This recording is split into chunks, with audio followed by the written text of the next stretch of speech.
Station train থামতে না থামতেই যাত্রীদের মধ্যে স্থূল বেঁধে গিয়েছিল। ভিড়ে ঠাসা কামরা, পিছন থেকে প্রচণ্ড চাপ আর গুঁতো টের পাচ্ছিল। তারপর দেখলুম কেউ কেউ আমার কাঁধের ওপর দিয়ে কসরত দেখিয়ে সামনে চলে যাচ্ছে, সেই সঙ্গে চেঁচামেচি চলছে। অবশেষে ঠেলা খেতে খেতে যখন প্ল্যাটফর্মে এসে পড়লুম, তখন আমার ওপর দিয়ে অসংখ্য জুতো পরা পা ছুটে যাচ্ছে। অনেক চেষ্টার পর দাঁড়িয়ে উঠে দেখি অন্য সব কামরা থেকেও পিল পিল করে মানুষ বেরিয়ে স্টেশনের গেটের দিকে ছুটে চলেছে। রাগ করে লাভ নেই, কার ওপর রাগ করব? নিমেষে প্ল্যাটফর্ম নির্জন হয়ে নিঝুম হয়ে গেল। কাঁধের ব্যাগ আর পোশাক ঝেড়ে ঝুড়ে রুমালে মুখ মুছলুম। ট্রেনটা হুইসেল বাজিয়ে আস্তে সুস্তে চলে গেল।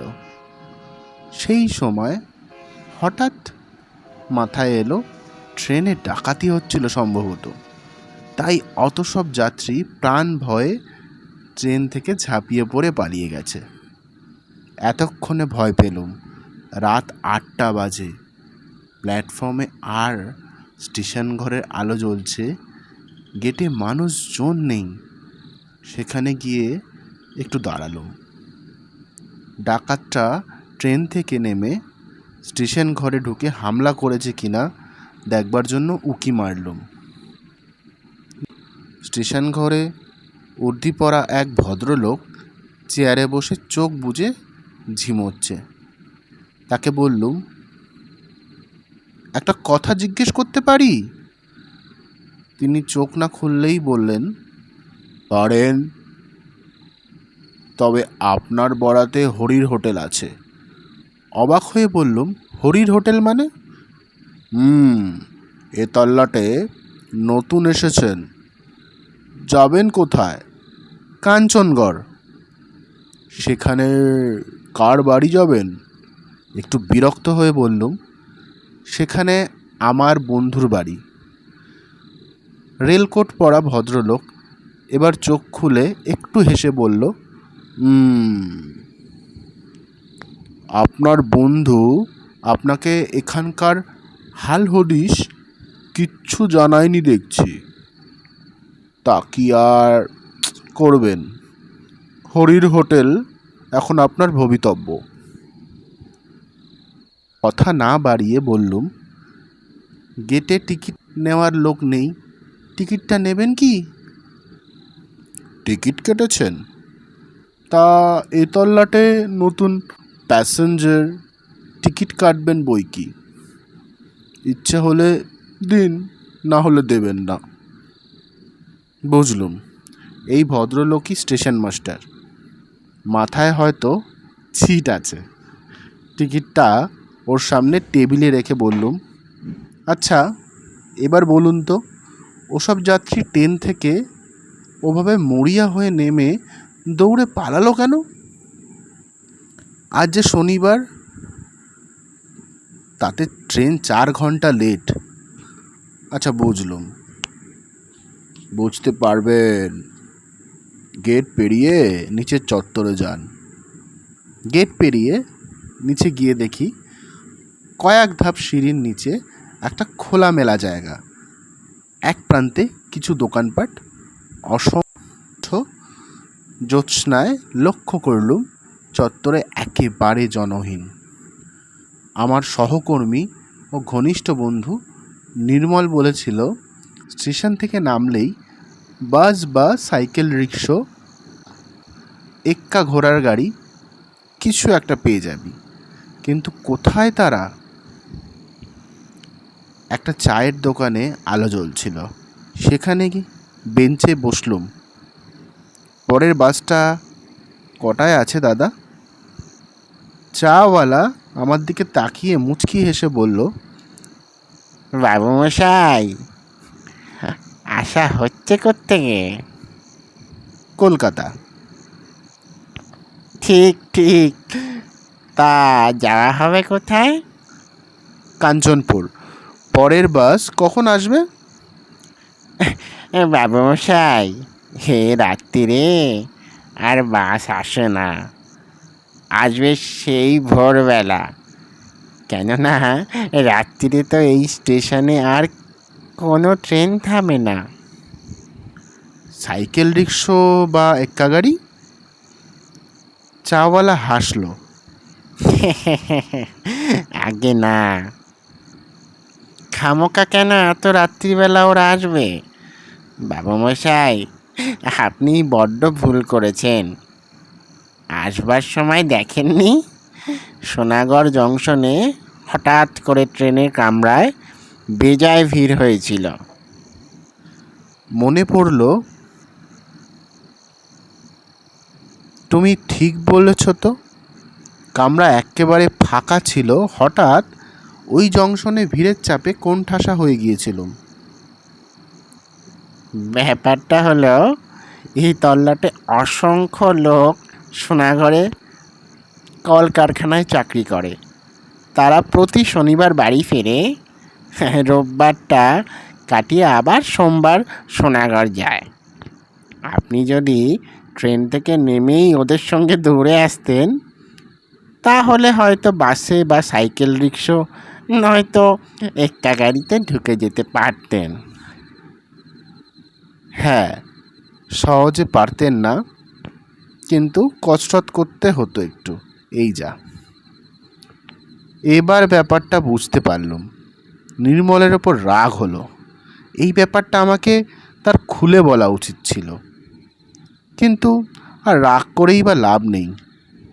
তাছাড়া নির্মলের মেয়ের অন্নপ্রাশন কাল, রবিবার। আমি কবে যাব নির্দিষ্ট করে তাকে তো বলিও নি, শুধু বলেছিলাম নিশ্চয়ই যাব, শনিবার পর্যন্ত অপেক্ষা করিস। বললুম, এক কাপ চায়ের ব্যবস্থা করা যায় না দাদা? চাওয়ালা গম্ভীর মুখে মাথা নাড়ল। না বাবুমশাই, উনুনে আমার রাতে রান্না শেষ করে জল ঢেলে দিয়েছি, আর চা করার কোনো উপায় নেই। আচ্ছা আচ্ছা, এখানে হরির হোটেল কোথায়? লোকটা যেন চমকে উঠল। হরির হোটেল? এর আগে কখনো হরির হোটেল খেয়েছিলেন নাকি? না, আমি এই প্রথম এখানে এসেছি। হরির হোটেলের কথা স্টেশন মাস্টারের মুখে শুনলুম। ও, হরির হোটেল যখন যাওয়ারই ইচ্ছে রয়েছে, চলে যান, তবে একটু দেখে শুনে যাবেন। বলে চাওয়ালা আমার মুখের সামনেই দোকানে ঝাঁপ ফেলে দিল। এখানে দেখছি সবই অদ্ভুত, লোকজনও অদ্ভুত। হরির হোটেল যেতে দেখে শুনে যাব কেন, কিছু বোঝা আর গেল না। এতক্ষণে চাঁদ আরও উজ্জ্বল হয়ে উঠেছে, সব দোকানপাট বন্ধ, কিন্তু শেষ দিকটায় আলো জ্বলছে। সেখানে গিয়ে বুঝলুম একটা ঘর খোলা আছে। দরজার কাছে টেবিলের সামনে একজন রোগাটে গরনের কালো রঙের লোক বসে আছে, পরনে ধুতি আর হাত কাটা ফতুয়া। ভেতরে দু সারি লম্বা বেঞ্চের সঙ্গে উঁচু ডেস্ক আটা। দেখেই বোঝা যায় এটা একটা হোটেল। এইটা তাহলে হরির হোটেল? লোকটি আমাকে দেখে কেন যেন সবিনয়ে করজোর নমস্কার করল। আমিও নমস্কার করে বললুম, এটাই কি হরির হোটেল? সে জিভ কেটে মাথা নেড়ে বলল, হ্যাঁ, আগে স্যার, দয়া করে আমাকে বাবু বলবেন না। আমি একজন সামান্য লোক। বাইরে টাঙানো সাইনবোর্ড দেখুন, লেখা আছে অন্নপূর্ণা হোটেল, কিন্তু এই তল্লাটে সবাই বলে হরির হোটেল। ঠিক এই সময় আমার মনে পড়ে গেল, আজ বেলা 11টায় খেয়েছি, তারপরে ট্রেনে বার তিনেক বিস্বাদ চা, আর একই সময় ডাল ভাত মাছের ঝোল মিশ্রিত লোভনীয় খাদ্যের তীব্র ঘ্রাণ আমার বাঙালি পেটে প্রচণ্ড ক্ষুধার উদ্রেক করল। শটান হোটেলে ঢুকে কাছের বেঞ্চে বসলুম। ব্যাগটা একপাশে রেখে বললুম, আমার খুব খিদে পেয়েছে, শিগগির ব্যবস্থা করুন হরিবাবু, ডাল ভাত যা হোক। হরি ডাকল, খেদা, ও খেদু, ঘুমলি নাকি? ভেতর থেকে ঢোলা হাফ প্যান্ট পরা একটা নাদুস নুদুস গোলগাল গরনের যুবক এসে একগাল হেসে বলল, তখন তোমাকে বলেছিলাম না হরিদা, দুমুঠো চাল বেশি নিয়ে নিন, আর তরকারি তো অনেক আছে। হরি বলল, তাহলে স্যারকে একটা পুরো মিল দে। কিছুক্ষণের মধ্যে গোগ্রাসে এক থালা ভাত, ডাল, তরকারি, মাছ তৃপ্তিতে খেয়ে ঠেকুর উঠল। হাত মুখ ধুয়ে এবং মুছে বললুম, অপূর্ব, খাসা আপনার হোটেলের রান্না, খেয়ে এমন তৃপ্তি জীবনে পাইনি। হরি বলল, অথচ বেটা ছেলেরা আমার হোটেলের বদনাম রটায়। এ কি আর স্যার বলবো, আমার নামে থানায় পুলিশের কাছে নালিশ পর্যন্তও করেছে। যাকগে, সেসব কথা, আপনি আমার অতিথি, আপনার কাছে দাম নেব না। কিছুতেই হরি মিলের দাম নিল না। অবশেষে বললুম, ঠিক আছে, তাহলে আমাকে রাত্রে থাকার জন্য একটা ঘর ভাড়া দিন। হরি জিভ কেটে বলল, ঘর তো স্যার নেই, আমার হোটেল শুধু খাওয়ার হোটেল, এখানে থাকার ব্যবস্থা নেই। আমি আর খেদা ওপরের ঘরে রাত্রি কাটাই। নিচে কি থাকবার জো আছে? নানা উপদ্রবে চোটে অস্থির হতে থাকবে। কি উপদ্রব হরিবাবু? আমি এই বেঞ্চে শুয়ে রাত কাটাতে পারবো, কোনো উপদ্রব গ্রাহ্য করব না। হরি হাসল। আপনার মাথা খারাপ? কথা বাড়িয়ে লাভ নেই, আমারও খিদে পেয়েছে। তা আপনি যাবেন কোথায়? কাঞ্চনপুর। দিব্যি জ্যোৎস্না রাত্রির, মোটে তো 3 কিলোমিটার রাস্তা, হাঁটতে হাঁটতে চলে যান, কোনো ভয় করবেন না। আমাদের এ তল্লাটে আর যাই থাক, চোর ছিনতাইবাজের ডাকাত ফাকাত নেই। মনের আনন্দে গান গাইতে গাইতে চলে যান। অগত্যা হোটেল থেকে বেরিয়ে আসছি, হরি হঠাৎ ব্যস্তভাবে ডাকলো, স্যার শুনুন স্যার। ঘুরে দাঁড়ালুম। সে আমাকে অবাক করে 6টা অ্যান্টিসিড ট্যাবলেট আমার হাতে গুজে দিল। বললুম, অ্যান্টিসিড ট্যাবলেট কি হবে? হরি মুচকি হেসে বলল, বাইরের মানুষ, হরির হোটেলে খেয়েছেন, যদি দৈবাত অম্বল টম্বল হয়। আপনি আমার এ রাত্রিরের একমাত্র খরিদ্দার স্যার, আপনি আমার সার্টিফিকেটও বটে। বলে সে হোটেলে ফিরে গেল।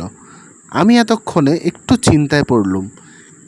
খেতে তো সবই সুস্বাদু মনে হচ্ছিল, তাই খেয়েছিলামও প্রচুর। প্যান্টের বেল্ট ঢিলা করতে হয়েছে, কিন্তু অ্যান্টাসিড কেন? দুধারে মাঠ, নির্জন পিচ রাস্তা, গুনগুন করে সত্যি মনের আনন্দে গান গাইতে গাইতে হাঁটছিলুম। জ্যোৎস্নায় চারিদিক বেশ স্পষ্ট। কিছু দূর চলার পরে মনে হলো পেট বেজায় ওজনদার হয়ে উঠেছে। তখন 2টো অ্যান্টাসিড ট্যাবলেট মুখে পুরে চুষতে চুষতে থাকলুম। আরও কিছু দূর হাঁটার পর পেটের ওজন কমছে মনে হলো।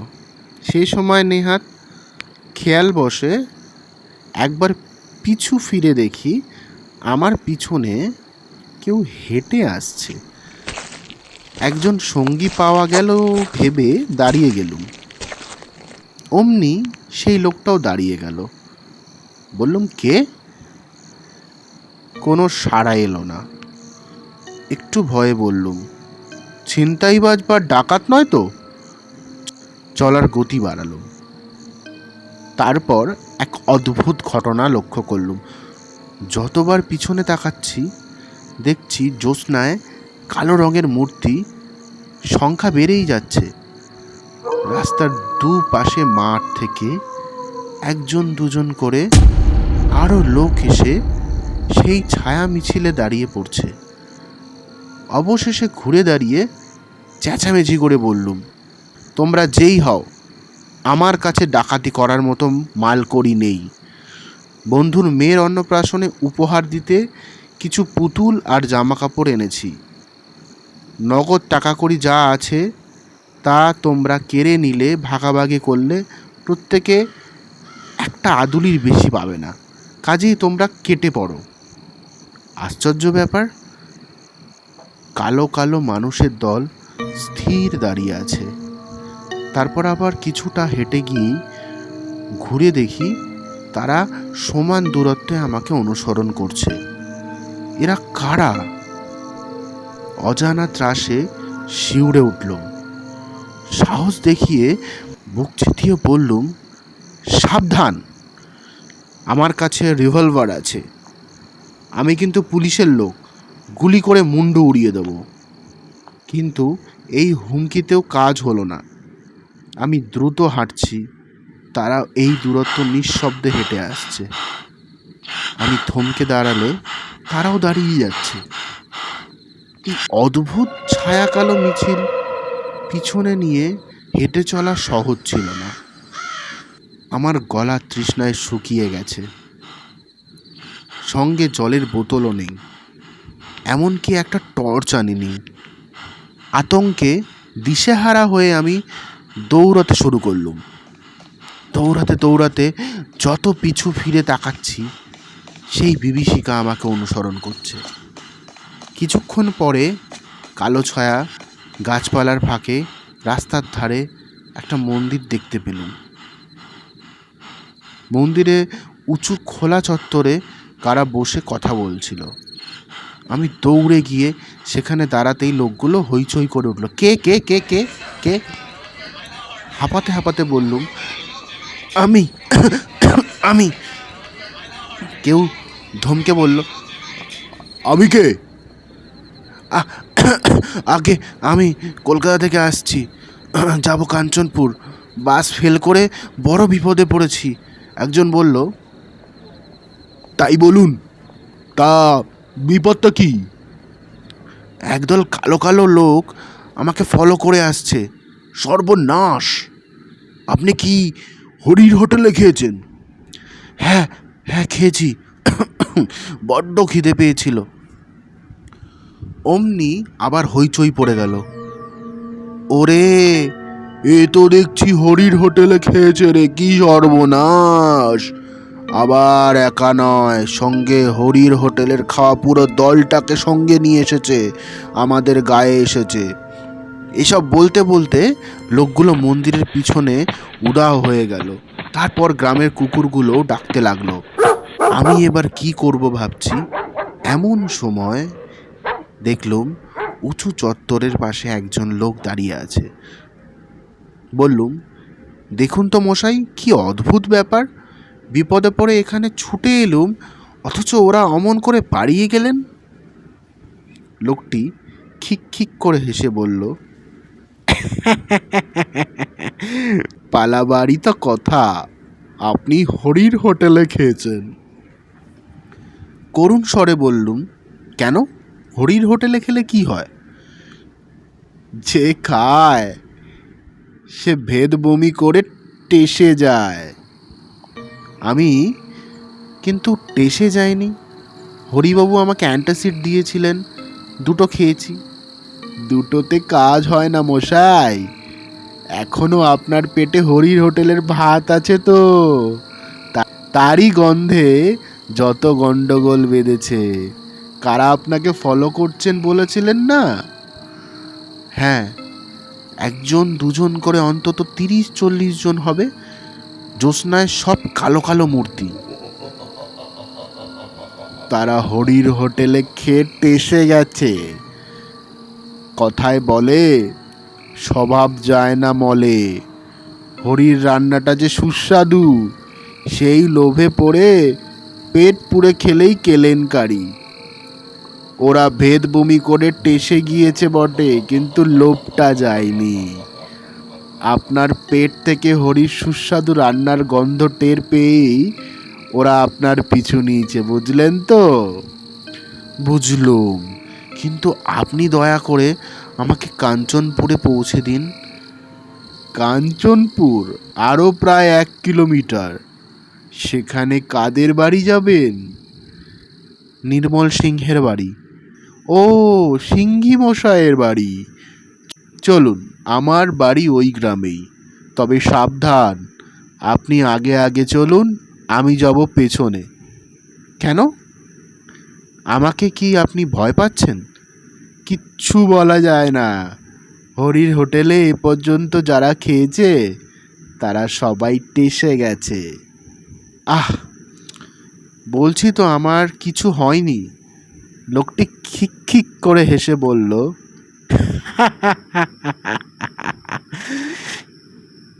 টাটকা টেসে যাওয়া বমি তো, তাই প্রথমে প্রথমে কিছু টের পাওয়া যায় না। মনে হয় এই তো দিব্যি আমার বডিখানা আস্ত আছে, কিন্তু আত্মার ভ্রম। আসলে বডি কখন চিতায় পুড়ে ছাই হয়ে গেছে। কি অদ্ভুত! মোটেও না। এমন হতে পারে আপনার বডি স্মৃতি আপনাকে এখনো আস্ত রেখেছে। যাকগে, চলুন, পেছনে তাকাবেন না, আমিও তাকাবো না। কিছু দূর হেঁটে যাওয়ার পর বললুম, দেখুন, আপনার যেমন আমাকে ভয় করছে, তেমনি আমারও আপনাকে ভয় করছে। কখন পিছন থেকে আপনি কি করে বসেন? ঘাড় মোটকে দেব বলতে চান? যা অবস্থা, তাতে এবার ওইটুকুই বাকি। বাজে কথা বলবেন না। আপনি বড্ড অকৃতজ্ঞ মানুষ তো। আমাকে মানুষ বললেন যখন, তখন আর আমাকে ভয় করছে না। বরং আপনার ভয় পাওয়া উচিত যারা আমাকে ফলো করে আসছিল তাদের। লোকটি থমকে দাঁড়ালো। এই রে, একেবারে ভুলে গেছি। আমার জামায় পাশ পকেটে টর্চ আছে, বের করা যাক। আগে আপনাকে টর্চের আলোয় দেখেই নি, তারপর এখন কেউ পিছনে ফলো করছে কিনা দেখা যাক। বলে টর্চ জেলে আমাকে খুঁটিয়ে দেখল। তারপর ঘুরে দাঁড়িয়ে পিছনের দিকে টর্চের আলো ফলো করলো। কয়েক মুহূর্তের জন্য সেই আলোয় দেখলুম একদল আস্ত কঙ্কাল ছিটকে দুধারে গাছপালার মধ্যে লুকিয়ে পড়ল। আর লোকটা সেই দৃশ্য দেখে প্রচণ্ড বেগে দৌড়ে কোথায় উধাও হয়ে গেল। আমার সৌভাগ্য, তার হাত থেকে জ্বলন্ত টর্চটা ছিটকে পড়েছিল। সেটা আমি কুড়িয়ে এবার নিয়ে নির্ভয়ে হেঁটে চললুম। মাঝে মাঝে পিছু ফিরে টর্চের আলোয় দেখলুম, কিন্তু আর কেউ আমাকে অনুসরণ করছিল না। বেশ কিছুক্ষণ চলার পর রাস্তার বাঁকের মুখে মোটর সাইকেলের উজ্জ্বল আলো দেখা গেল। তারপর মোটর সাইকেলটা আমার কাছে এসে থেমে গেল। নির্মলের সাড়া পেলুম। যা ভেবেছিলুম, এতক্ষণ পর্যন্ত অপেক্ষা করে মনে পড়ে গিয়েছিল, আজ তো শনিবার। পুটু কি অত ভিড়ের মধ্যে বাসে উঠতে পারবে? হ্যাঁ রে, হেঁটে আসতে কোনো অসুবিধা হয়নি তো? আয়, ব্যাক সিটে বস। দোষটা আমারই, বুঝলি? মোটর সাইকেলের ব্যাক সিটে চুপচাপ উঠে বসলুম। যা ধকল গেল! এখন আর কোনো কথা নয়, না পরেও আর কোনো কথা নয়। এমনকি হরির হোটেলে খাওয়ার কথাও চেপে যাব। হরির দেওয়া অ্যান্টাসিডের ট্যাবলেট দেখিয়ে বলবো রাতে কিছু খাবো না, পেটের অবস্থা ভালো না। তারপর আমি হরির হোটেলে খেয়ে এসেছি শুনলে নির্মল নিঘাত আমাকে ফেলে পালানোর চেষ্টা করবে। তার মানে মোটর সাইকেলের অ্যাক্সিডেন্ট এবং আমি নিজেই ভূত হয়ে যাব, সর্বনাশ। শুধু একটাই ভাবনা, হরির হোটেলের ভাত যতক্ষণ না পুরো হজম হচ্ছে ততক্ষণ কি নির্মলের বাড়ির আনাচে কানাচে সেই ছায়া কালো মিছিলের মূর্তিগুলো গন্ধ শুকতে ঘুরঘুর করে এদিক ওদিক বেড়াবে? দেখাই যাক।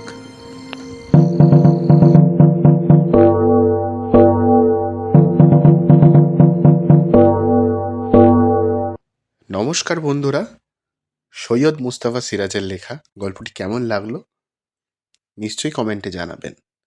আর গল্পটি ভালো লাগলে আমাকে লাইক, শেয়ার অ্যান্ড সাবস্ক্রাইব করবেন। দেখা হচ্ছে নেক্সট একটা কোনো গল্পে আপনাদের সাথে।